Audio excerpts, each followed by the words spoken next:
Akashvani Devikulam spice FM.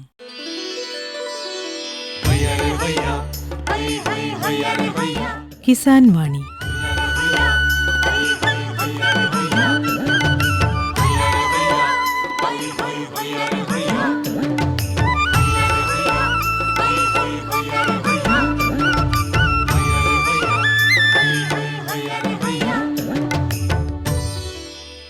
എല്ലാ ശ്രോതാക്കൾക്കും കിസാൻ വാണിയിലേക്ക് സ്വാഗതം.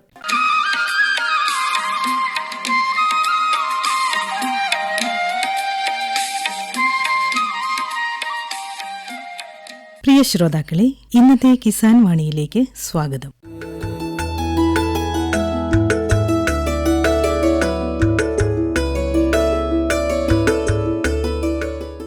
രാജകുമാരി വൊക്കേഷണൽ ഹയർ സെക്കൻഡറി സ്കൂളിലെ അധ്യാപകനും നല്ലൊരു കർഷകനുമായ ശ്രീ സുഭാഷ് എൻ എള്ളിൽ തന്റെ കാർഷിക പ്രവർത്തനങ്ങളെപ്പറ്റി സംസാരിക്കുകയാണ് ഇന്നത്തെ കിസാൻ വാണിയിൽ. കിസാൻ വാണി ടീം ഇന്ന് എത്തിയിരിക്കുന്നത് രാജകുമാരി പഞ്ചായത്തിലെ 10ാം വാർഡിലുള്ള എള്ളിൽ സുഭാഷ് എന്ന അധ്യാപകന്റെ കൃഷിയിടത്തിലാണ്.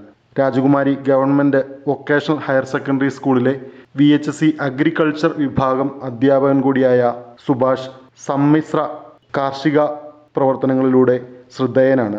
വേനൽക്കാലത്ത് 2.5 സെന്റോളം വരുന്ന റെയിൻ ഷെൽട്ടറിൽ വിവിധ ഇനം പച്ചക്കറി കൃഷി ചെയ്തും സുഭാഷ് ശ്രദ്ധേയനായി. സാർ നമസ്കാരം. നമസ്കാരം. സാറ് എത്ര വർഷമായിട്ട് ഈ കാർഷിക രംഗത്ത് ഉണ്ട്? കാർഷിക രംഗത്ത് എന്ന് പറഞ്ഞാൽ ഞങ്ങളുടെ അച്ഛനൊക്കെ ഉള്ള കാലം തുടങ്ങി കാർഷിക മേഖലയിൽ തന്നെയാണ് പ്രവർത്തിക്കുന്നത്.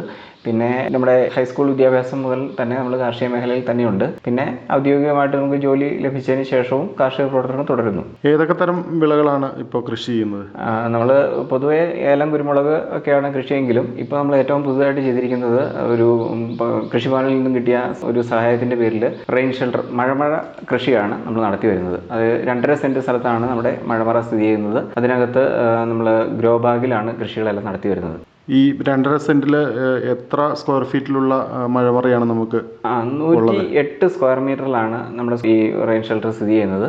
അതിനകത്ത് 286 ഗ്രോ ബാഗുകളിലായിട്ട് ആണ് കൃഷി നടത്തുന്നത്. ഈ മഴമറ നിർമ്മിക്കുന്നതിന് കൃഷിഭവനിൽ നിന്ന് എങ്ങനെയാണ് സഹായം? നമുക്ക് കൃഷിഭവൻ്റെ ഒരു സ്കീം അനുസരിച്ച് 100 സ്ക്വയർ മീറ്റർ വരെ അവർ കൃഷിഭവനിൽ നിന്ന് നമുക്ക് സബ്സിഡി നൽകും. 50,000 രൂപ നമുക്ക് സബ്സിഡി ലഭിക്കും. നമുക്ക് ചിലവ് വരുന്നത് ഏകദേശം 85,000 രൂപ ചിലവ് വരുമെങ്കിലും അതിൽ 50,000 രൂപ നമുക്ക് കൃഷിഭവനിൽ നിന്ന് സർക്കാരിൻ്റെ ധനസഹായം ലഭിക്കും. ഈ മഴമറയും അതുപോലെ തന്നെ പോളി ഹൗസും തമ്മിലുള്ള വ്യത്യാസം എന്താണ്?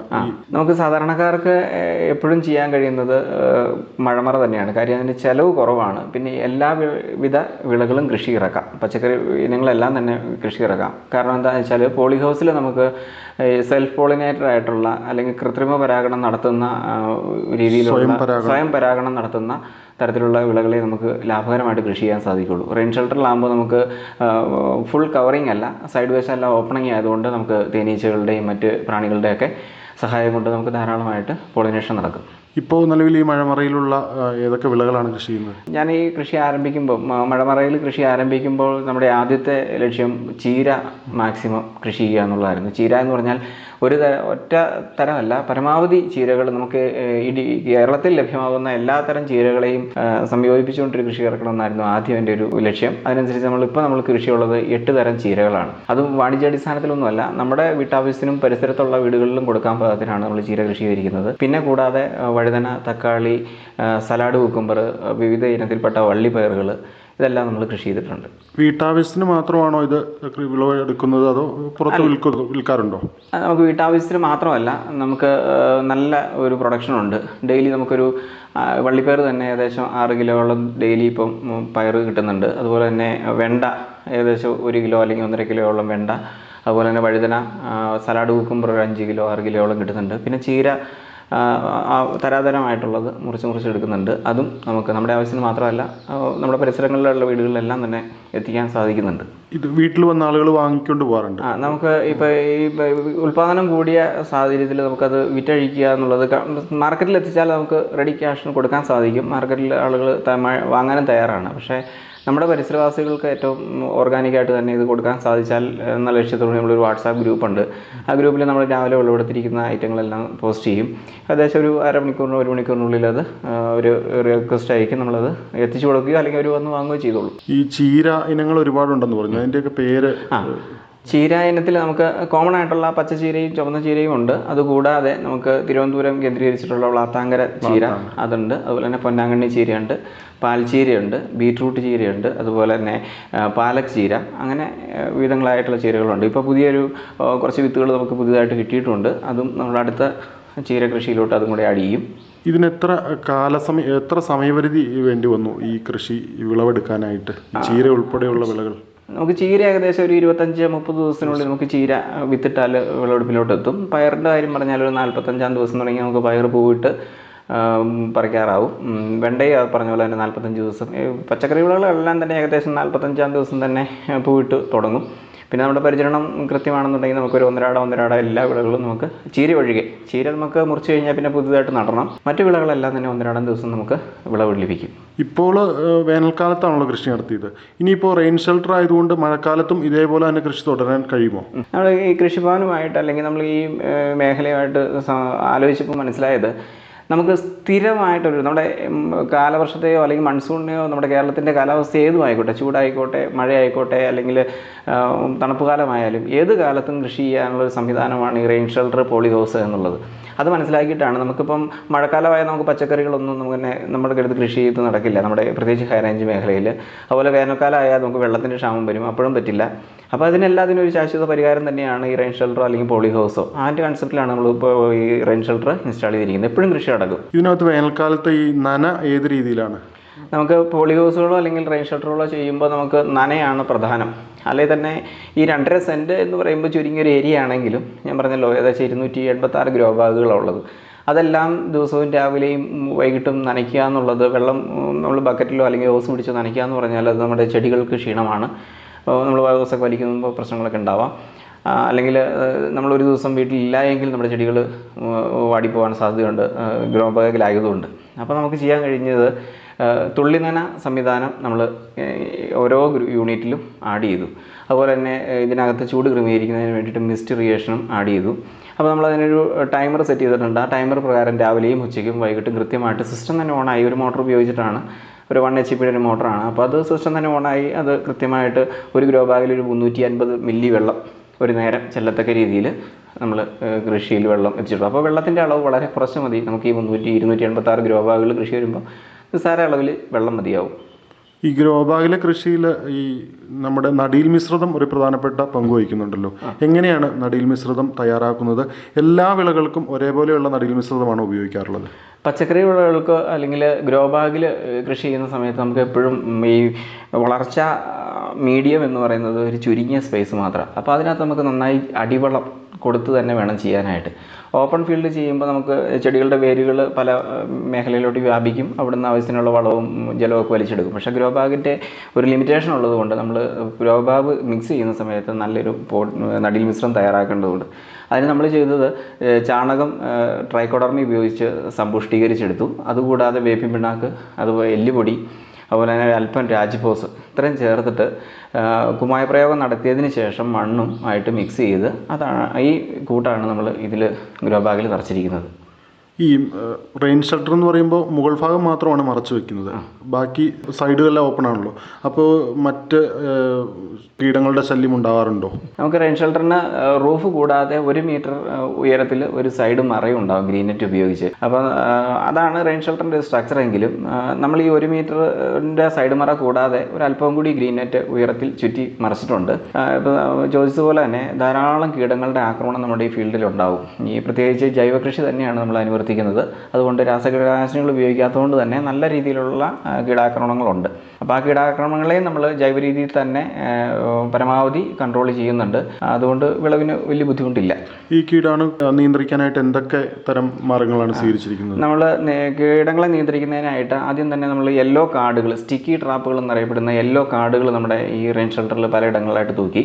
പച്ചക്കറി വിളകളുടെ ഏറ്റവും വലിയൊരു കീടം എന്നറിയപ്പെടുന്നത് വെള്ളീച്ചയാണ്. ഈ വെള്ളീച്ചയെ നിയന്ത്രിക്കാനായിട്ട് നല്ല കോൺസെൻട്രേഷനുള്ള കെമിക്കൽസ് ആഡ് ചെയ്താൽ മാത്രമേ അതിനെ നിയന്ത്രിക്കാൻ സാധിക്കുകയുള്ളൂ. വെള്ളീച്ചയെ നിയന്ത്രിക്കുന്നതിന് വേണ്ടിയിട്ടാണ് നമ്മൾ ഈ പറയുന്ന യെല്ലോ കാർഡുകൾ ആഡ് ചെയ്തിട്ടുള്ളത്. അപ്പോൾ ഈ മഞ്ഞ കളറിനെ ആകർഷിച്ച് വരുന്ന എല്ലാ ശലഭ കീടങ്ങളും ഇതിൽ ഒട്ടിപ്പിടിച്ച് നശിച്ചു പൊക്കോളും. കൂടാതെ നമുക്ക് സലാഡ് കുക്കമ്പറിൻ്റെ കൃഷിയുണ്ട്, അതുപോലെ തന്നെ പയറിൻ്റെയും കൃഷിയുള്ളത് കൊണ്ട് തന്നെ ധാരാളം കായീച്ചയുടെ ശല്യം നമ്മുടെ ഫീൽഡിലുണ്ട്. അപ്പോൾ അതിനെ നിയന്ത്രിക്കുന്നതിന് വേണ്ടി നമ്മൾ ഫിറമോൺ ട്രാപ്പുകൾ ആഡ് ചെയ്തിട്ടുണ്ട്. അപ്പോൾ അതിനകത്ത് ഫിറമോൺ ട്രാപ്പുകളിലോട്ട് നേരിട്ട് വിളകളിലോട്ട് വരാതെ ഈ ഫിറമോൺ ട്രാപ്പിലോട്ട് കീടങ്ങളെല്ലാം വന്ന് അതിനകത്ത് ഒട്ടിപ്പിടിച്ചോ അല്ലെങ്കിൽ ആ വെള്ളത്തിൽ വീണോ കിടക്കും. അതിനെ പറ്റി ഓരോ ദിവസവും രാവിലെ നമ്മൾ അതിനെടുത്ത് മണ്ണിൽ കുഴിച്ചിട്ട് അങ്ങനെ നശിപ്പിക്കും. കൂടാതെ നമ്മൾ ഓരോ ആഴ്ചയിലും ബിവേറിയ എന്ന് പറയുന്ന ജീവാണുണ്ട്, അത് സ്പ്രേ ചെയ്ത് കൊടുക്കും. അപ്പോൾ ഈ കാതുരപ്പിനെയോ അല്ലെങ്കിൽ ഇലതീനി പുഴുക്കളെയെല്ലാം ബിവേറിയ നശിപ്പിച്ചുകൊള്ളും. പിന്നെ അതിൻ്റെ വളർച്ചാ ത്വരകം എന്ന രീതിയിൽ ചെടികൾക്ക് വളർച്ച ലഭിക്കുന്നതിന് വേണ്ടി സ്യൂഡോമോണാസ് ഒന്നിടവിട്ട ദിവസങ്ങളിൽ ഏറ്റവും കുറഞ്ഞ കോൺസെൻട്രേഷനിൽ സ്പ്രേ ചെയ്യുന്നുണ്ട്. കൂടാതെ ജീവാമൃതം തയ്യാറാക്കി നമ്മൾ ഒരു 1.5 ആഴ്ചകളിൽ ജീവാമൃതം ഓരോ ചെടികൾക്കും ഏകദേശം 1/2 ലിറ്റർ കിട്ടത്തക്ക രീതിയിൽ ഒഴിച്ചും കൊടുക്കുന്നുണ്ട്. ജീവാമൃതം സ്വയം തയ്യാറാക്കുന്നതാണല്ലോ, അതെങ്ങനെയാണ് അതിൻ്റെ ഒരു രീതി? ജീവാമൃതം സ്വയം തയ്യാറാക്കുന്നതാണ്. സ്വയം തയ്യാറാക്കുന്നത് നമുക്കെപ്പോഴും ജൈവ കൃഷിയെ പരിപോഷിപ്പിക്കണമെങ്കിൽ തീർച്ചയായും നമ്മുടെ വീട്ടിലൊരു പശുവോ ഉണ്ടായിരിക്കണം. പശുവോ അല്ലെങ്കിൽ നല്ല ചാണകം കിട്ടുന്ന ആടോ പശുവോ ഉണ്ടായിരിക്കണം. നമുക്ക് ഒരു വെച്ചൂർ ഇനത്തിൽപ്പെട്ട ഒരു നാടൻ പശുവുണ്ട്. അപ്പോൾ അതിൻ്റെ ചാണകവും ഗോമൂത്രവും കൂടാതെ പയറുപൊടിയും നമ്മുടെ ഫീൽഡിലെ മണ്ണും ചേർത്തുകൊണ്ട് കുളിപ്പിച്ചുണ്ടാക്കുന്ന ഒരു മിശ്രിതമാണ് ജീവാമൃതം. അത് നമ്മൾ ചെടികൾക്ക് ഒഴിച്ചു കൊടുക്കും. അത് എത്ര ദിവസം ഇടവിട്ടാണ് ഇതിൻ്റെ? നമ്മൾ 1.5 ആഴ്ചകളിലാണ്, എല്ലാ ഒന്നിടവിട്ട തിങ്കളാഴ്ചകളിലുമാണ് നമ്മൾ അതിന് വേണ്ടിയിട്ട് ഈ ജീവാമൃതം കൊടുത്തുകൊണ്ടിരിക്കുന്നത്. പിന്നെ നമ്മൾ ഈ ജൈവ കൃഷിയിൽ എപ്പോഴും അനുവർത്തിക്കേണ്ട ഒരു രീതിയാണ് ഒരു ടൈം ടേബിൾ ക്രമീകരിക്കുക എന്നുള്ളത്. അപ്പോൾ ഒരു ടൈം ടേബിൾ പ്രകാരമാണ് കൃത്യമായി ഇപ്പം എന്ന് നമ്മൾ ജീവാമൃതം കൊടുക്കണം, എന്ന് നമ്മൾ സ്യൂഡോമോണാസ് കൊടുക്കണം, അല്ലെങ്കിൽ എന്ന് ബിവേറിയ കൊടുക്കണമെന്ന് നമ്മൾ അഡ്വാൻസ് ഒരു ടൈം ടേബിൾ തയ്യാറാക്കി വെച്ചിട്ട് ആ ടൈം ടേബിൾ പ്രകാരമാണ് നമ്മൾ കീടനിയന്ത്രണങ്ങളും വിള പരിപോഷണങ്ങളും നടത്തിക്കൊണ്ടിരിക്കുന്നത്. നിലവിൽ ഈ പച്ചക്കറി കൂടാതെ ഏലവും കുരുമുളകും ഉണ്ടെന്ന് പറഞ്ഞല്ലോ. ഈ വേനൽക്കാലത്തെ കൃഷി എങ്ങനെയായിരുന്നു? ഈ ഏലം കുരുമുളക് നന ഒരുക്കിയോ? എപ്പോഴും നന എന്ന് പറയുന്നത് നമ്മുടെ എല്ലാ വിളകൾക്കും അത്യാവശ്യമാണ്. അതായത് നമ്മുടെ ഏലത്തിനാണെങ്കിൽ നമ്മൾ എപ്പോഴും കണ്ടുപിടിച്ചിട്ടുള്ള രീതിയാണ് ഓസ് പിടിച്ച് ചെടികൾക്കെല്ലാം ധാരാളം വെള്ളം കൊടുക്കുന്ന ഒരു രീതി. അത് നമുക്ക് വളരെ ചിലവ് കൂടിയ ഒരു മാർഗ്ഗമാണ്. അതായത് വെള്ളത്തിൻ്റെ ചിലവ് കൂടുന്നൊരു മാർഗ്ഗമാണ്. കൂടാതെ ചെടികൾക്ക് രോഗങ്ങളും കീടങ്ങളും കൂടാനുള്ള ഒരു മാർഗ്ഗവുമാണ് ഈ പറയുന്ന വെള്ളം ഓസ് പിടിച്ച് നനയ്ക്കുക എന്നുള്ളത്. നമ്മുടെ കൃഷിയിടത്തിൽ ഏകദേശം 5 വർഷമായിട്ട് നമ്മൾ ഏലത്തിൽ സ്പ്രിംഗ്ലർ എന്ന് പറഞ്ഞാൽ മൈക്രോ സ്പ്രിംഗ്ലർ ഇറിഗേഷൻ ആഡ് ചെയ്തിട്ടുണ്ട്. അതുകൊണ്ട് നമ്മുടെ പരിസരങ്ങളിലെല്ലാം ചെടികൾക്കെല്ലാം വേനലിൻ്റെ വീഴ്ചകളൊക്കെ ഉണ്ടായെങ്കിലും അത്യാവശ്യം ജലലഭ്യത കുറഞ്ഞ ഒരു പ്രദേശം കൂടിയാണ് രാജകുമാരി വാർഡും 10ാം വാർഡും ഒക്കെ. എങ്കിലും നമ്മുടെ വീട്ടിൽ തന്നെ ജലക്ഷാമം അല്പം ഉണ്ടെങ്കിലും എനിക്ക് 75 സെൻറ്റ് ഏലം കൃഷിയാണുള്ളത്, 350 ഏലം. അപ്പോൾ ആ 350 ഏലത്തിനും നിലവിൽ ഈ സ്പ്രിംഗ്ലർ മൈക്രോ ഇറിഗേഷൻ കൊടുത്തിരിക്കുന്നതുകൊണ്ട് ചെടികൾക്കൊന്നും യാതൊരു ക്ഷീണവും ഏറ്റിട്ടില്ല. അതുമാത്രമല്ല ജലം വളരെ കുറഞ്ഞ രീതിയിൽ മാത്രമേ നമുക്ക് ഉപയോഗിക്കേണ്ടിയും വന്നിട്ടുള്ളൂ. അപ്പോൾ നമ്മൾ കർഷകരെപ്പോഴും, എൻ്റെ ഒരു അഭിപ്രായം പറഞ്ഞാൽ കർഷകരെപ്പോഴും ശ്രദ്ധിക്കേണ്ടത് ജലം ധാരാളം കൊടുക്കുക എന്നുള്ളതല്ല, ചെടികൾക്ക് ആവശ്യമായിട്ടുള്ള ജലത്തിൻ്റെ ഒരു കണക്കുണ്ടാക്കി അത് മാത്രം ചെടികൾക്ക് കൊടുത്താൽ ചെടികൾക്ക് അസുഖങ്ങളും കീടങ്ങളും കുറഞ്ഞിരിക്കും. ഈ 350 ഏലത്തിന് നമ്മൾ ഈ മൈക്രോ സ്പ്രിംഗ്ലർ സ്ഥാപിക്കാനായിട്ട് നമുക്ക് ഏകദേശം എത്ര രൂപ ചിലവായി കാണും? ഈ പറഞ്ഞ പോലെ നമ്മുടെ സ്ഥലത്തിൻ്റെ ടോപ്പോഗ്രഫി എന്ന് പറയുന്നത് നല്ല ചെരിവുള്ള സ്ഥലമാണ്. അപ്പോൾ ചെരിവുള്ള സ്ഥലമായതുകൊണ്ട് തന്നെ നമുക്ക് ഈ സ്പ്രിംഗ്ലർ ഇറിഗേഷനൊക്കെ ആഡ് ചെയ്യുന്ന സമയത്ത് എല്ലായിടത്തും ഒരേ അളവിൽ വെള്ളം എത്തത്തില്ല. സാധാരണ ഇതിൽ ഈ മൈക്രോ സ്പ്രിംഗ്ലർ ഇൻസ്റ്റാൾ ചെയ്യുന്നത് ഏകദേശം 15 അടി ഗ്യാപ്പിൽ ഒരെണ്ണം ഇൻസ്റ്റാൾ ചെയ്താൽ മതി. അപ്പോൾ നമുക്ക് ഈ ചെരിവായ സ്ഥലം ആയതുകൊണ്ട് തന്നെ നമുക്ക് 2 ചെടികൾക്ക് ഒരു സ്പ്രിംഗ്ലർ എന്ന രീതിയിൽ ആഡ് ചെയ്തിടേണ്ടതായിട്ട് വന്നിട്ടുണ്ട്. എന്നിരുന്നാലും ഏകദേശം ഒരു 30,000 രൂപ കൊണ്ട് നമുക്ക് ഈ മെയിൻ ലൈനും സബ് ലൈനും ഈ പറഞ്ഞ പോലെ ഡ്രിപ്പ് യൂണിറ്റും എല്ലാം സ്ഥാപിക്കാനായിട്ട് സാധിച്ചിട്ടുണ്ട്. അതിന് മെയിൻ്റനൻസും വളരെ കുറവാണ്. അതാണ് നമുക്ക് ഏറ്റവും ലാഭകരമായത്. സാധാരണ നമ്മൾ സ്പ്രിംഗിൾ വെച്ച് കഴിഞ്ഞാൽ വർഷാവർഷം അതിൻ്റെ മെയിൻ്റനൻസ് വരുന്നുണ്ട്. ഇത് ലാറ്ററൽ പൈപ്പുകൾക്കാണെങ്കിലും മെയിൻ പൈപ്പുകൾക്കാണെങ്കിലും നമ്മൾ സൂക്ഷിച്ച് കൈകാര്യം ചെയ്ത് കഴിഞ്ഞാൽ യാതൊരു ബുദ്ധിമുട്ടുകളുമില്ല, മെയിൻ്റനൻസ് വളരെ കുറവുമാണ്. ഇത്തരത്തിൽ നനയൊരുക്കുന്ന കൃഷിയിടങ്ങളിൽ സാധാരണ തൂമ്പ ഉപയോഗിച്ചുള്ള പണികൾ വളരെ കുറവാണ് ചെയ്യാറുള്ളത്. താങ്കളും അങ്ങനെ തന്നെയാണ്? നമ്മൾ ഏലത്തിൽ ചെയ്യുന്ന രീതി ഒരു 4 ഈ സ്പ്രിംഗ്ലർ ആഡ് ചെയ്തതിന് ശേഷം നമ്മൾ പറമ്പിൽ തൂമ്പ കളച്ചുള്ള പരിപാടികൾ നടത്തുന്നില്ല, കൃഷി പണികളൊന്നും തന്നെ നടത്തുന്നില്ല. ചെറിയ തോതിൽ, അതായത് ഈ ഏലത്തിൻ്റെ കാര്യത്തിൽ അറിയാലോ, ചിമ്പടിക്കുന്ന സാഹചര്യത്തിൽ ചെടികൾക്ക് അല്പം മണ്ണ് വീശി കൊടുക്കേണ്ട കാര്യമുണ്ട്. അപ്പോൾ ആ മണ്ണ് ഏത് ചിമ്പിനാണോ മണ്ണ് കുറവുള്ളത് ആ ചിമ്പിന് മാത്രം ഒരു തൂമ്പയ്ക്ക് ഒരു കുറച്ച് മണ്ണ് പൊട്ടിച്ചിട്ട് കൊടുക്കും. പിന്നെ നമുക്ക് പറമ്പിൽ ലഭ്യമാകുന്നതും അല്ലാത്തതുമായിട്ടുള്ള ചപ്പ് ചവറുകൾ മുഴുവനും പറമ്പിൽ നിരത്തി നമ്മൾ ഒരു നല്ലൊരു ജൈവ ആവാസ വ്യവസ്ഥ പുതയിട്ട് തന്നെ ക്രിയേറ്റ് ചെയ്തിട്ടുണ്ട്. അതുകൊണ്ട് നന എപ്പോഴും മണ്ണിൽ നിൽക്കുന്നുമുണ്ട്. അപ്പോൾ തൂമ്പാപ്പണി നമുക്ക് വളരെ കുറവാണ്. അത് മാത്രമല്ല ആ രീതിയിൽ നമുക്ക് സാമ്പത്തിക ലാഭവും ഉണ്ട്. ഈ മൈക്രോ സ്പ്രിംഗ്ലറിലൂടെ ദ്രാവക രൂപത്തിൽ ഏതെങ്കിലും വളപ്രയോഗം നടത്താറുണ്ടോ? ഏലത്തിൻ്റെ കാര്യത്തിലാണെന്നുണ്ടെങ്കിൽ അത് നടക്കുന്നുണ്ട്. കാര്യം ഞാൻ പച്ചക്കറിയിൽ നിന്ന് മാറി ഏലത്തിലോട്ട് പറയുമ്പോൾ പച്ചക്കറികൾക്കും ഈ പറഞ്ഞ പോലെ നമുക്ക് രാസവളങ്ങൾ നൽകാം. പക്ഷേ ഞാൻ പറഞ്ഞല്ലോ, നമ്മുടെ പച്ചക്കറി നമ്മൾ പൂർണ്ണമായിട്ടും ജൈവ രീതിയിൽ ചെയ്യുന്നതുകൊണ്ട് അതിൽ നമ്മൾ രാസവളങ്ങളൊന്നും കൊടുക്കുന്നില്ല ഡ്രിപ്പ് ഇറിഗേഷനിലൂടെ. നേരെ മറിച്ച് നമ്മുടെ ഈ മൈക്രോ സ്പ്രിംഗ്ലറിലൂടെ അത്യാവശ്യം ഇപ്പോൾ ട്രൈക്കോഡർമ അല്ലെങ്കിൽ സ്യൂഡോമോണാസ് ഇതെല്ലാം നമ്മൾക്ക് ജൈവമായിട്ട് ലിക്വിഡ് ഫോമിൽ ലഭിക്കുന്ന എല്ലാ ജീവാണു വളങ്ങളും നമ്മൾ ഈ ഡ്രിപ്പ് ലൈനിലൂടെ തന്നെ വിട്ടുകൊടുത്ത് ഏലത്തിന് കൊടുക്കാറുണ്ട്. പിന്നെ ഫോളിയാർ ആപ്ലിക്കേഷൻ ചെയ്യുന്ന പല വളങ്ങളും നമ്മളിപ്പോൾ കർഷകർ ഡ്രഞ്ച് ചെയ്യുന്നൊരു സാഹചര്യമുണ്ട്. അപ്പോൾ ആ ഡ്രഞ്ച് ചെയ്യുന്ന സാഹചര്യത്തിൽ ഇപ്പോൾ All-19 അല്ലെങ്കിൽ SOP അങ്ങനെയുള്ള ഈ ഫോളിയാർ വളങ്ങളും അല്പാൽപമായിട്ട് ഈ പറഞ്ഞ നമ്മൾ ഡ്രിപ്പിൽ തന്നെ സ്പ്രിംഗ്ലറിൽ തന്നെ ഏലത്തിന് സ്പ്രേ ചെയ്യുന്നുമുണ്ട്. ഈ VHSC അഗ്രികൾച്ചർ വിഭാഗത്തിൽ അധ്യാപകനായതിനു ശേഷമാണോ കൂടുതൽ കൃഷിയിലേക്ക് ഇറങ്ങിയത്, അതോ ഈ കർഷകനായതുകൊണ്ട് ഈ അഗ്രികൾച്ചർ വിഭാഗത്തിൽ അധ്യാപകനായതാണോ? രണ്ടും ശരി തന്നെയാണ്. ഒന്ന്, തുടക്കം മുതലേ ഞാൻ പറഞ്ഞല്ലോ, നമ്മുടെ പാരമ്പര്യമായിട്ട് കാർഷിക മേഖലയിൽ തന്നെ നിൽക്കുന്ന സമയത്തും ഞാൻ പഠിച്ചതും vocational higher secondary agriculture course തന്നെയാണ് പഠിച്ചതും. ആ സമയത്ത് തുടങ്ങി നമ്മൾ നമ്മുടെ ഈ പഠിക്കുന്ന കാര്യങ്ങൾ പരമാവധി നമ്മുടെ ഫീൽഡിൽ അന്ന് തുടങ്ങി ഈ +2 ഞാൻ പറഞ്ഞല്ലോ ഹൈസ്കൂൾ തലത്തിൽ തുടങ്ങി അത്യാവശ്യം കൃഷിക്ക് സഹായിക്കുന്നുണ്ടായിരുന്നു.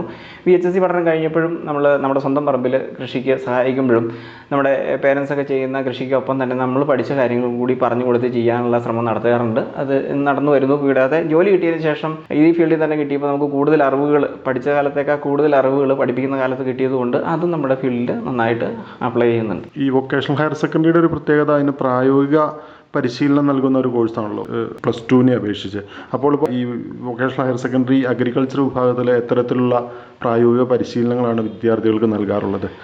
ഞാൻ ഈ പച്ചക്കറി കൃഷിയിൽ പറഞ്ഞ എല്ലാ കാര്യങ്ങളും, അതായത് കീടനിയന്ത്രണം ആയിക്കോട്ടെ, നനരീതികളായിക്കോട്ടെ, അല്ലെങ്കിൽ ഈ ചെടികളുടെ വളർച്ചാ ത്വരകങ്ങളായിക്കോട്ടെ, ഈ കാര്യങ്ങളെല്ലാം നമ്മൾ വൊക്കേഷണൽ ഹയർ സെക്കൻഡറി വിഭാഗത്തിലെ അഗ്രികൾച്ചർ വിഭാഗം കോഴ്സുകളിൽ നമ്മൾ തിയററ്റിക്കലായിട്ടും പ്രാക്ടിക്കലായിട്ടും കുട്ടികൾക്ക് സ്കൂളിൽ പറഞ്ഞു കൊടുക്കുന്നതോടൊപ്പം തന്നെ കുട്ടികൾക്ക് OJT എന്ന് പറയുന്ന ഒരു സ്കീമിൽ സമീപത്തെ ഗവേഷണ കേന്ദ്രങ്ങളിലെല്ലാം നമുക്ക് ഇവർക്ക് ട്രെയിനിങ് കൊടുക്കാറുണ്ട്. ആ ട്രെയിനിങ്ങിൽ ഞാൻ ഈ കൃഷിയിടത്തിൽ അനുവർത്തിക്കുന്ന എല്ലാ കാര്യങ്ങളും നമ്മൾ വിപുലമായ ഒരു പ്രായോഗിക ജ്ഞാനം കുട്ടികൾക്ക് നൽകുന്നുണ്ട്.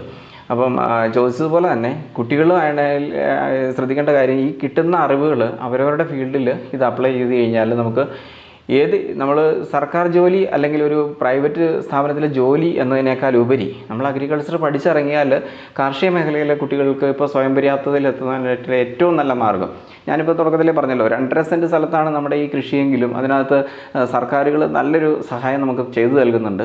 അപ്പോൾ അതിൻ്റെ ഒരു തുടർ പ്രവർത്തനം എന്നുള്ള രീതിയിൽ പോരാത്തന്നെ ഇപ്പോൾ നമ്മൾ ജൈവ കൃഷിയുടെ ഒരു ഓർഗാനിക് കൾട്ടിവേഷൻ്റെ ഒരു അത്യാവശ്യം ആയി വന്നിരിക്കുന്ന ഒരു സാഹചര്യം കൂടി ആയതുകൊണ്ട് കുട്ടികൾ ഇതെല്ലാം ഉൾക്കൊണ്ടുകൊണ്ട്, അല്ലെങ്കിൽ സമൂഹത്തിലെ വ്യക്തികൾ കർഷകർ ഇത് ഉൾക്കൊണ്ടുകൊണ്ട് ജൈവ കൃഷി പ്രോത്സാഹിപ്പിച്ചാൽ നമുക്ക് നല്ലൊരു മാർക്കറ്റ് കിട്ടും. ഈ കുറഞ്ഞ സ്ഥലത്ത് നിന്ന് കൂടിയ ഉൽപ്പാദനം ഉണ്ടാക്കി കുട്ടികൾക്ക് സ്വയം പര്യാപ്തതയിലെത്തി ഒരു സ്വന്തം കാലിൽ നിൽക്കാനുള്ള സാഹചര്യവും ഉണ്ടാവും. ഇപ്പം നിലവിലെ യുവതലമുറയുടെ ഒരു പ്രത്യേകത, അവർ കാർഷിക പ്രവർത്തനങ്ങളോട് പൊതുവെ ഒരു വിമുഖത കാണിക്കുകയും വിദേശത്തേക്ക് പോകാൻ അല്ലെങ്കിൽ മറ്റ് വൈറ്റ് കോളർ ജോലികൾക്ക് വേണ്ടിയുള്ള ശ്രമം നടത്തുകയും ചെയ്യുന്നു. ഇപ്പം നിലവിൽ ഈ കൃഷി ലാഭകരമല്ലാത്തതുകൊണ്ടാണോ ഇങ്ങനെ യുവാക്കൾ ഈ കാർഷിക മേഖലയിൽ നിന്ന് മാറാനൊരു കാരണം താങ്കളുടെ ഒരു വീക്ഷണത്തിൽ? എൻ്റെ ഒരു വീക്ഷണം പറഞ്ഞാൽ എൻ്റെ വ്യക്തിപരമായ വീക്ഷണമാണെന്ന് കണക്കാക്കുക. അതിൽ നമ്മളെപ്പോഴും കുട്ടികളെ സംബന്ധിച്ചിടത്തോളം അവർ മണ്ണിൽ പണിയെടുക്കുക എന്ന് പറഞ്ഞാൽ അവർക്കൊരു അയ്യോ ചെളി പറ്റുന്ന ഒരു സാഹചര്യമാണല്ലോ എന്നൊരു തോന്നലുണ്ടാവും. നേരെ മറിച്ച് ഇപ്പോഴത്തെ നമ്മൾ കാർഷിക മേഖലകൾ നോക്കിയാൽ ഇപ്പം പ്രിസിഷൻ ഫാമിങ്, കൃത്യത കൃഷി രീതി എന്നുള്ളൊരു കൺസെപ്റ്റ് എടുത്താൽ തന്നെ നമ്മളിപ്പോൾ ഒരു ഓഫീസിൽ വർക്ക് ചെയ്യുന്ന അതേ പ്രതീതിയിൽ നമുക്ക് ഈ പ്രിസിഷൻ ഫാമിങ്ങിൽ കൃഷി ചെയ്യാനായിട്ട് സാധിക്കും. ഈ പറയുന്ന മണ്ണ് പറ്റുന്ന അല്ലെങ്കിൽ മേത്ത് ചെളി പിടിക്കുന്ന അങ്ങനെയുള്ളൊരു പ്രവർത്തനം അതിനകത്ത് വരുന്നില്ല. കാര്യം ഈ നമുക്ക് ലഭ്യമായിട്ടുള്ള ഇപ്പം കർഷകർ കൃഷി പഠിക്കാനായിട്ട് ഇപ്പോൾ നമ്മൾ ഇസ്രായേലിലോട്ട് വരെ നമ്മുടെ സംസ്ഥാനങ്ങൾ വരെ ആളുകളെ വിടുന്നുണ്ട്. കാര്യം എന്താണെന്ന് വെച്ചാൽ അവിടെയൊക്കെ കുറഞ്ഞ സ്ഥലത്ത് മാക്സിമം പ്രൊഡക്ഷൻ ഉണ്ടാക്കുക, ഒരു വൈറ്റ് കോളർ ജോലി പോലെ കൃഷിയെ കണ്ടെത്തുക അല്ലെങ്കിൽ കൃഷിയെ സമീപിക്കുക എന്നുള്ളൊരു ലക്ഷ്യം എത്തിക്കുന്നതിന് വേണ്ടിയിട്ടാണ്. നമ്മുടെ ഈ പ്രദേശത്തൊക്കെയാണ് ഇപ്പം ഏലം അല്ലെങ്കിൽ കുരുമുളക്, തെങ്ങ് കൃഷി ഇങ്ങനെയൊക്കെ വരുന്നതാണല്ലോ നേരിട്ട് മണ്ണിലോട്ട് കൃഷി ചെയ്തൊരു വലിയൊരു പ്ലാന്റേഷൻ രീതിയിലൊക്കെ വരിക. നേരെ മറിച്ച് ഈ ഓർഗാനിക് കൾട്ടിവേഷനിൽ വരുന്നത് ഈ പച്ചക്കറികളോ അങ്ങനെയുള്ള ഫ്രൂട്ട്സ് അതൊക്കെ നമുക്ക് ജൈവ കൃഷിയിൽ ചെയ്തെടുക്കാൻ കഴിയും. അപ്പോൾ അത് ഈ പോളി ഹൗസ് പോലെയുള്ളത് അല്ലെങ്കിൽ കൃത്യത കൃഷി രീതിയിലുള്ള പ്രിസിഷൻ ഫാമിങ്ങുകളൊക്കെ ചെയ്തു കഴിഞ്ഞാൽ കുട്ടികൾ വൈറ്റ് കോളർ ജോലിയേക്കാൾ ഒന്നുകൂടി സന്തോഷം നൽകുന്നതും ആരോഗ്യം നൽകുന്നതും അതുപോലെ തന്നെ ഒരു സാമ്പത്തികമായിട്ട് ഏണിംഗ് ലഭിക്കുന്നതും ഒരു മാർഗം ജൈവ കൃഷി തന്നെയായിരിക്കും. അതിന് എല്ലാവരും വരണമെന്നാണ് നമ്മുടെ ഒരു ആഗ്രഹം. ഇപ്പോൾ ഇടുക്കി ഒരു കാർഷിക ജില്ലയാണെങ്കിൽ കൂടി ഈ പ്രിസിഷൻ ഫാമിംഗ് ഒക്കെ അത്ര പരിചിതമല്ല ഹൈ റേഞ്ചിലുള്ളവർക്ക് അല്ലെങ്കിൽ ഇടുക്കിയിലുള്ള പലർക്കും. സർക്കാരിൻ്റെ ഭാഗത്തുനിന്ന് ഇതിനുള്ള എന്തെങ്കിലും വിധത്തിലുള്ള പദ്ധതികൾ ഉള്ളതായിട്ട് അറിയാമോ? കൃഷി കാർഷിക മേഖലയിൽ സംസ്ഥാന സർക്കാരുകളാണെങ്കിലും കേന്ദ്ര സർക്കാരുകളാണെങ്കിലും ഒരുപാട് സ്കീമുകൾ ആവിഷ്കരിക്കുന്നുണ്ട്. ഇനി എന്താ ഞാൻ മനസ്സിലാക്കുന്നൊരു പ്രശ്നം, ഈ കൃഷിഭവനുകളിൽ ചെന്ന് അവരൊരു സ്കീം അത് കൈപ്പറ്റി അത് തുടർ പ്രവർത്തനങ്ങളിലോട്ട് പോകുമ്പോൾ അവർ മടിക്കുന്നതിനുള്ളൊരു പ്രധാന കാരണം ഈ റെയിൻ ഷെൽട്ടർ ഇപ്പോൾ ഇൻസ്റ്റാൾ ചെയ്തു, അതിനിപ്പോൾ 85,000 രൂപ ചിലവായെങ്കിൽ 50,000 രൂപ കാർഷിക മേഖലയിൽ നമുക്ക് സബ്സിഡി ലഭിച്ചെങ്കിലും ബാക്കി തുടർന്നുള്ള പ്രവർത്തനങ്ങളിൽ ഇപ്പം ആ കർഷകന് തൈകൾ, നല്ല ഹൈബ്രിഡ് തൈകളോ വിത്തുകളോ സബ്സിഡി നിരക്കിൽ നൽകുകയാണെങ്കിൽ അവരതിൽ തുടർന്നു പോകും. ഇപ്പം നമുക്ക് ജനറലായിട്ട് നോക്കിയാൽ മിക്കവാറും ഇടങ്ങളിൽ റെയിൻ ഷെൽട്ടറുകളെല്ലാം സബ്സിഡി ഇനത്തിൽ കൊടുത്തിട്ടുണ്ടെങ്കിലും അതെല്ലാം ആദ്യത്തെ ഒരു കൃഷി കഴിഞ്ഞു പിന്നെ അത് കാലിയാക്കി ഇടുന്നൊരു സാഹചര്യമാണ് ഉള്ളത്. അതിൻ്റെ എനിക്ക് മനസ്സിലായൊരു പ്രശ്നം, അതിനൊരു തുടർ പ്രവർത്തനത്തിന് ഒരു സഹായം സർക്കാരുകളോ അല്ലെങ്കിൽ മറ്റ് ഏജൻസികളോ ചെയ്തു കൊടുത്താൽ, അതായത് വിത്തോ വളങ്ങളോ ഒക്കെ തുടർ പ്രവർത്തനങ്ങൾക്ക് കൊടുത്താൽ നന്നായിരിക്കും എന്ന് വിശ്വസിക്കുന്നു. താങ്കളുടെ വീട്ടിൽ ആരൊക്കെയാണുള്ളത്? അവർ താങ്കളുടെ കാർഷിക പ്രവർത്തനങ്ങൾ ഏത് വിധത്തിലാണ് സഹായിക്കുന്നത്? എൻ്റെ വീട്ടിൽ ഞാൻ, എൻ്റെ അമ്മ, എൻ്റെ വൈഫ് ഒരു വൊക്കേഷണൽ ഹയർ സെക്കൻഡറി വിഭാഗത്തിൽ തന്നെ ഇലക്ട്രോണിക്സ് വിഭാഗത്തിലെ ഉദ്യോഗസ്ഥയാണ്. കൂടാതെ 2 മക്കൾ, മോൻ വസുദേവ്, മോള് ജാനകി. അവർ 4ാം ക്ലാസ്സിലും 3ാം ക്ലാസ്സിലും പഠിക്കുന്നു. അവരൊക്കെ സജീവമായിട്ട് കൃഷിയിൽ തന്നെ ഇടപെടുന്നുണ്ട് എല്ലാ കാര്യങ്ങളിലും. ഇപ്പോൾ അമ്മയാണെങ്കിലും അമ്മയ്ക്ക് ഇപ്പോൾ ഒരു ആരോഗ്യ പ്രശ്നങ്ങളൊക്കെ, പ്രായാധിക്യത്തിൻ്റെ ആരോഗ്യ പ്രശ്നങ്ങളൊക്കെ ഉണ്ടെങ്കിലും രാവിലെ ഈ പച്ചക്കറി തോട്ടത്തിൽ ഇറങ്ങുക, അതൊക്കെ ഒന്ന് കിഴങ്ങുകളൊക്കെ നോക്കുക. അപ്പോൾ ആരോഗ്യപരമായിട്ടും മാനസികമായിട്ടും നല്ല ഉല്ലാസത്തിൽ നിൽക്കുന്നത് കാണുന്നത് തന്നെ നമുക്കൊരു സന്തോഷമാണ്. കുട്ടികളാണെങ്കിലും സ്കൂളിലോട്ട് വരുന്ന സമയത്തോ അല്ലെങ്കിൽ സ്കൂളിലോട്ട് പോകുന്ന സമയത്താണെങ്കിലും കുഞ്ഞുമക്കളായതുകൊണ്ടാണ് അവരിറങ്ങി ഫീൽഡിൽ നോക്കുകയും ഈ പറയുന്ന നല്ല മോട്ടോർ ഓണായോ ഓഫായോ കൃത്യമായ വെള്ളം ചെടികൾക്ക് ചെന്നിട്ടുണ്ടോ എന്നൊക്കെ അവർ ശ്രദ്ധിക്കാറുണ്ട്. വൈഫ് ഒരല്പം ദൂരം, ഇപ്പോൾ കോട്ടയം ജില്ലയിലാണ് വർക്ക് ചെയ്യുന്നതെങ്കിലും ആഴ്ചയിൽ അവർ വരുമ്പോൾ തന്നെ ആദ്യം നോക്കുന്നത് പിള്ളേരെ ഒന്നുമല്ല, നേരെ മറിച്ച് നമ്മുടെ കൃഷിയിടത്തിൽ എങ്ങനെയുണ്ട് കൃഷി എന്നാണ്. അപ്പോൾ അങ്ങനെ ഒരു കാഴ്ചപ്പാട് വരും ആളുകൾക്ക്. നമ്മൾ തുടങ്ങി വെച്ച് കഴിഞ്ഞാൽ വീട്ടിലുള്ളവർക്കും നാട്ടിലുള്ളവർക്കും, ഇപ്പം നാട്ടിലുള്ളവർ തന്നെ ഒരുപാട് പേര് വന്ന് കാര്യങ്ങൾ നോക്കുകയും അവർക്കും അത് ചെയ്താൽ കൊള്ളാമെന്നൊരു സന്തോഷമൊക്കെ വന്നു തുടങ്ങിയിട്ടുണ്ട്. അത് നമുക്ക് പ്രചോദനം നൽകുന്നൊരു കാര്യം തന്നെയാണ്. താങ്കളുടെ കാർഷിക പ്രവർത്തനങ്ങൾക്ക് എല്ലാവിധ ആശംസകളും നേരുന്നു.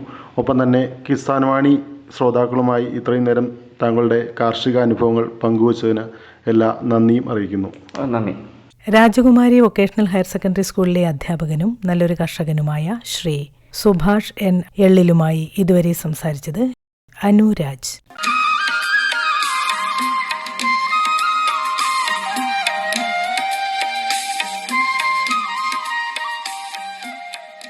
കിസാൻ വാണിയിൽ ഇനി കാർഷിക അറിവുകൾ കേൾക്കാം. ഗ്രാമ്പുവിൻ്റെ ഔഷധ ഗുണങ്ങൾ. ഔഷധ പെരുമയേറിയ സുഗന്ധവിളകളിലൊന്നാണ് ഗ്രാമ്പു. സുഖകരമായ നറുമണമാണ് ഗ്രാമ്പുവിൻ്റേത്. ഗ്രാമ്പുവിനെ സുഗന്ധപൂരിതമാക്കുന്നത് അതിലടങ്ങിയിരിക്കുന്ന യൂജിനോൾ എന്ന ഘടകമാണ്. ഗ്രാമ്പു മൊട്ടുകൾ ഉണക്കിയെടുത്താണ് വിവിധ ആവശ്യങ്ങൾക്ക് ഉപയോഗിക്കുന്നത്. ഗ്രാമ്പു മൊട്ടിനു പുറമെ ഇല, കായ്, തൊലി, വേര് എന്നിവയും ഔഷധയോഗ്യമാണ്. ദേവപുഷ്പ, വരാള, ലവംഗ, ഭൃംഗം, ശ്രീപ്രസൂനകം എന്നീ പേരുകളിലാണ് ആയുർവേദത്തിൽ ഗ്രാമ്പുവിനെ അറിയുക. ഏറെ പോഷകപ്രദവും ആൻറ്റി ഓക്സിഡൻറ്റുകളുടെ കലവറയുമാണ് ഗ്രാമ്പു. അന്നജം, നാരുകൾ, മാംഗനീസ്, ജീവകം കെ, ജീവകം സി ഇവ ഗ്രാമ്പുവിൽ അടങ്ങിയിട്ടുണ്ട്. ഇതിലടങ്ങിയിരിക്കുന്ന ജീവകം സി ബലവും പ്രതിരോധ ശക്തിയും നൽകും. നാരുകളാകട്ടെ കുടലിൻ്റെ ആരോഗ്യം മെച്ചപ്പെടുത്തും. ഒപ്പം കുടൽ സ്ഥലത്തെ സംരക്ഷിക്കുകയും ചെയ്യുന്നു. എല്ലിൻ്റെ ആരോഗ്യത്തിന് ഗുണകരമാണ് ഇതിലടങ്ങിയിരിക്കുന്ന മാംഗനീസ്. പല്ലുവേദനയ്ക്കും ഉത്തമ ഔഷധമാണിത്. ബാക്ടീരിയയ്ക്കെതിരെ പ്രവർത്തിക്കുന്നതിനാൽ പല്ലിൻ്റെ ആരോഗ്യ സംരക്ഷണത്തിന് ഗ്രാമ്പൂ ഗുണം ചെയ്യും. കൂടാതെ ഗ്രാമ്പൂവിലെ യൂജിനോൾ ഘടകം ഫ്രീ റാഡിക്കലുകളുടെ ആക്രമണത്തെ ചെറുക്കുകയും ചെയ്യുന്നു. പ്രമേഹം, ശ്വാസകോശ രോഗങ്ങൾ, പനി, അർശസ്, അർബുദം, വാതം, ദന്തരോഗങ്ങൾ, മോണരോഗം, വായ്പുണ്ണ്, മുണ്ടിനീര്, ഛർദി, വയറുവീർക്കൽ, ത്വക്കുരോഗങ്ങൾ ഇവയുടെ ശമനത്തിനാണ് ആയുർവേദം കൂടുതലായും ഗ്രാമ്പൂവിനെ ഉപയോഗിക്കുക. 1/2 ഗ്രാം ഗ്രാമ്പൂ പൊടി തേനിൽ ചാലിച്ച് കഴിക്കുന്നത് പനിയും ചുമയും അകറ്റി വിശപ്പുണ്ടാക്കും. ഔഷധങ്ങൾ കഴിക്കുന്നതോടൊപ്പം ഗ്രാമ്പൂ ചതച്ച് മോരിൽ കുറുക്കി മുണ്ടിനീരിൽ പുറമേ പുരട്ടുന്നത് വളരെ ഗുണം ചെയ്യും. 1 ഗ്രാം ഗ്രാമ്പൂ ചെറുതായി ചൂടാക്കി അല്പം ഉപ്പും ചേർത്ത് ചവച്ചിറക്കുന്നത് തൊണ്ടവേദന ശമിപ്പിക്കും. 1 ഗ്രാം ഗ്രാമ്പൂ പൊടി 2 ഗ്ലാസ് തിളപ്പിച്ചാറിയ വെള്ളത്തിൽ തേൻ ചേർത്ത് കഴിക്കുന്നത് വയറുവേദന അകറ്റും. 1 ഗ്രാം ഗ്രാമ്പൂ 2 ഗ്രാം പെരുംജീരകവും ചേർത്ത് 1/2 ലിറ്റർ വെള്ളം തിളപ്പിച്ച് പകുതിയാക്കി കുടിക്കുന്നത് ചുമയും ശ്വാസം മുട്ടലും അകറ്റും. ഗ്രാമ്പൂ നേർമയായി പൊടിച്ച് നെറ്റിയിൽ പുരട്ടുന്നത് തലവേദന കുറയ്ക്കും. ഗ്രാമ്പൂ തൈലം സമം കടുകെണ്ണയും ചേർത്ത് വേദനയുള്ളിടത്ത് പുരട്ടുന്നത് ആശ്വാസം പകരും. ഗ്രാമ്പൂ പൊടിച്ചത് തേനിൽ ചാലിച്ച് അലിയിച്ചിറക്കുന്നത് അരുചി അകറ്റും. ഗ്രാമ്പൂ പൊടിച്ച് പഞ്ചസാര ചേർത്ത് ചവച്ചിറക്കുന്നത് ഛർദി അകറ്റും. 1 ഗ്രാം വീതം ഗ്രാമ്പൂവും ഇഞ്ചിയും ചതച്ച് ചേർത്ത് ചായ ഉണ്ടാക്കി കഴിക്കുന്നത് ജലദോഷം അകറ്റും.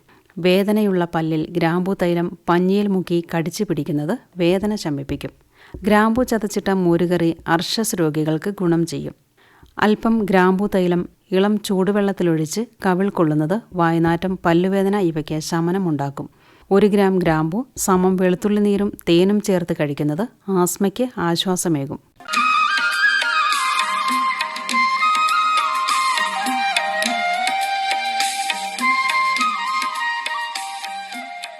കാർഷിക അറിവുകൾ, സുഭാഷ് എൻ എള്ളിലുമായുള്ള അഭിമുഖം എന്നിവയാണ് കിസാൻ വാണിയിൽ ശ്രോതാക്കൾ ഇതുവരെ കേട്ടത്.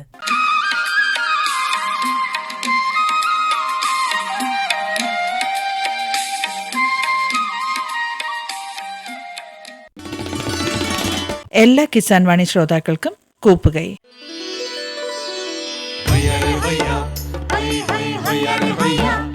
കിസാൻ വാണി സമാപിക്കുന്നു.